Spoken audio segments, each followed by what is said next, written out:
Multiplication of vectors, यानी vectors को scalar के साथ मल्टीप्लाई करना या वेक्टर्स को खुद में मल्टीप्लाई कर देना। तो हमारे पास तीन केसेस हो सकती हैं।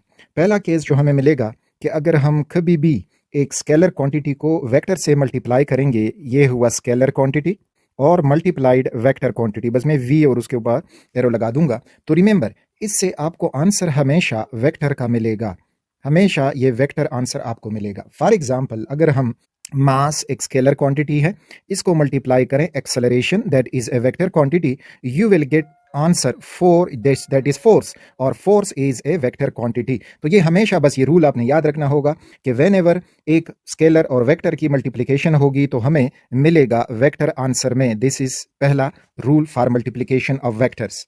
नेक्स्ट केस में हमें यह मिलता है कि अगर हम वेक्टर का वेक्टर से मल्टीप्लिकेशन करें, वेक्टर मल्टीप्लाइड वेक्टर, तो आंसर हमें दो मिल सकते हैं, या इनका प्रोडक्ट जो है वो दो किस्म की आंसर देगा। एक में आंसर हमें मिल सकता है स्केलर, यानी जो आंसर होगा वो स्केलर का हो जाएगा, दिस इज स्केलर। और दूसरे केस में आंसर हो सकता है वेक्टर, यानी इनका आंसर जो है वो हमें वेक्टर मिलेगा, that will be a vector.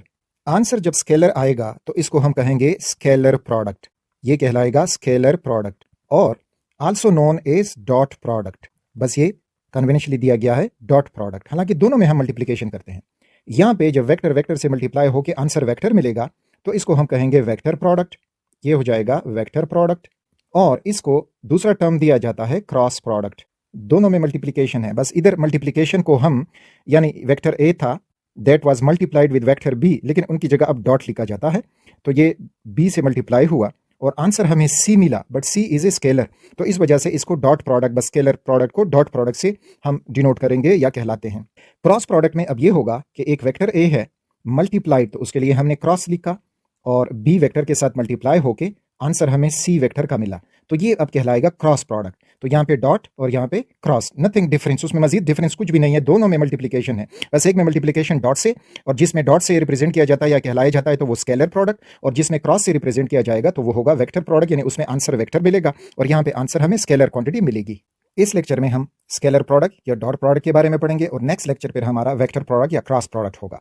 Definition में when multiplication of two vectors quantities produce a scalar quantity, तो इसको हम कहेंगे स्केलर प्रोडक्ट। और फिर क्या है कि the multiplication sign is represented by a dot, so this is why it is termed as dot product. For example, force is a vector quantity multiplied with displacement, a vector quantity, you will get work which is a scalar quantity। तो अब इसको हम represent करेंगे कि F dot S, यानी dot product of force and displacement is work. Similarly, force a vector quantity multiplied velocity, a vector quantity, we will get power, that is a scalar quantity। तो ये represent होगा कि dot product of force and velocity is a scalar quantity power. यहाँ पे arrow लगाएंगे because these are vector. Similarly over here it is vector and vector, but here no arrow because these work and power are scalar quantities. अब आगे mathematical formula या mathematical representation के जब इस तरह से दो वेक्टर्स हों तो उसको फिर स्केलर प्रोडक्ट में कन्वर्ट करने के लिए हम उसके लिए कौन सा फार्मूला इस्तेमाल करेंगे। दो वेक्टर्स हैं, एक वेक्टर ए दूसरा vector B, and they are co-initial vector, यानी एक ही जगह से इनका ओरिजिन हो रहा है और आपस में ये थीटा बना रहे हैं। अब इनका जब हम डॉट प्रोडक्ट निकालेंगे तो डॉट प्रोडक्ट ये हो जाएगा कि vector A dot vector B is equal to magnitude of A, यानी मॉड ऑफ ए लगा दें, इसी तरह मॉड ऑफ बी लगा दें और यहाँ पे हो जाएगा cos theta. This is the mathematical formula जिससे हम स्केलर प्रोडक्ट या डॉट प्रोडक्ट कैलकुलेट कर सकते हैं बिटवीन टू वेक्टर्स को मल्टीप्लाई करके। तो दिस इज द फार्मूला। अब यहाँ पे आपसे पूछा जाए कि रिजल्ट जो हमें मिला उसका कोई डायरेक्शन होगा? No, because it is scalar product, इसका कोई डायरेक्शन नहीं होगा। एक एग्जांपल देखें, फाइंड वर्क डन, ये बॉडी है जिस पे फोर्स लग रहा है 5 न्यूटन और ये डिस्प्लेसमेंट ट्रेवल कर रहा है 2 मीटर, 37 डिग्री का एंगल बन रहा है और हमसे कहा जाता है कि इसका वर्क डन मालूम करें। तो वर्क डन मालूम करने के लिए we have W equals F dot D। अब जब इसमें हम वैल्यूज लगाएंगे तो वो हो जाएगा magnitude of force into magnitude of distance cos theta. Values put करें, force is 5 newton, distance is 2 metre और कॉस 37, यहाँ पे हम लिखेंगे कॉस 37 डिग्री, हो जाएगा 5 newton multiply 2 metre and cos 37 is 0.798 भी आप इसको कह सकते हो। अब सबको मल्टीप्लाई कर दो, सबके मल्टीप्लिकेशन से हमें जो आंसर मिलेगा 7.9 न्यूटन मीटर, या इसको हम लिख सकते हैं राउंड ऑफ करके 8 जूल्स। अब यहाँ पे इसके लिए कोई डायरेक्शन नहीं चाहिए because it is a scalar quantity. Another one, product of electric intensity E and area A is electric flux. अच्छा, अब इलेक्ट्रिक फ्लक्स के लिए जो फार्मूला है तो वो है कि E और A को मल्टीप्लाई करना है, लेकिन मल्टीप्लिकेशन में हमें एक स्केलर क्वांटिटी मिल रही है, तो इस वजह से हमारा रिलेशन ये होगा कि phi is equal to E dot A, dot product निकालना होगा। फाइनल इक्वेशन फार्मूला मैथमेटिकली इस्तेमाल करेंगे तो ये हो जाएगा magnitude of E into magnitude of A cos theta.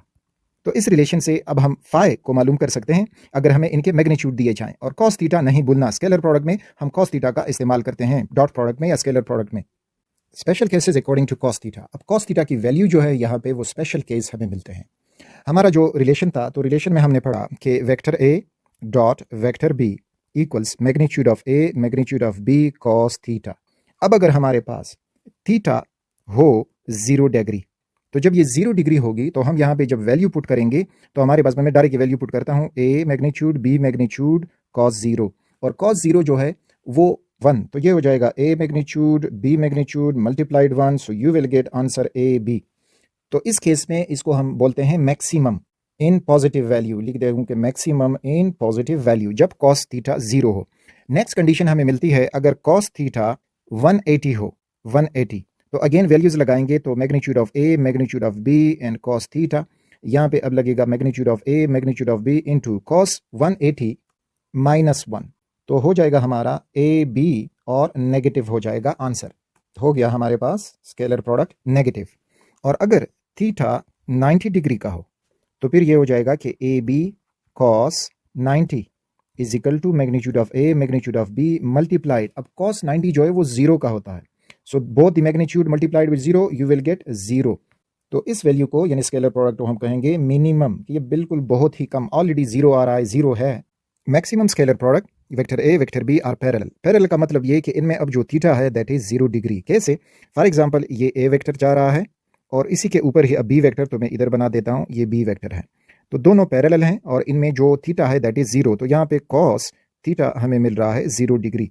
अब इसका जो स्केलर प्रोडक्ट हम मालूम करेंगे तो vector A dot vector B is equal to AB cos theta. Values इसमें लगाएंगे तो A की जो मैग्नीट्यूड होगा इसी तरह B का मैग्नीट्यूड होगा, और कॉस थीटा जो है वो दिया गया है 0 दैट इज इक्वल टू 1, तो ये 1 हो जाएगा, so we will get the answer AB। So it will be the maximum scalar product इन दो वेक्टर्स का जो डॉट प्रोडक्ट होगा वो मैक्सिमम होगा। Next, minimum scalar product. तो इस केस में हमें दिया जाएगा कि vector A vector B are perpendicular. Perpendicular mean कि इनमें जो थीटा होगा वो 90 डिग्री का होगा। एक सपोज एक्ट कर रहा है इस वाई एक्सिस पे और दूसरा जो है एक्स एक्सिस पे, तो यहाँ पे जो एंगल बनेगा तो वो हो जाएगा 90 डिग्री का। अब इस केस में इनका जो डॉट प्रोडक्ट होगा तो vector A dot vector B is equal to magnitude of A into magnitude of B, और cos 90 बस डायरेक्टली देते हैं तो दैट इज cos 90 डिग्री, तो हमें मिल जाएगा कि A डॉट B, और cos 90 जो है वो 0 का होता है, तो इस वजह से फुल आंसर हमें 0 का मिलेगा। तो इस केस में जो हमें स्केलर प्रोडक्ट मिलेगा तो वो मिनिमम होगा, 0 होगा।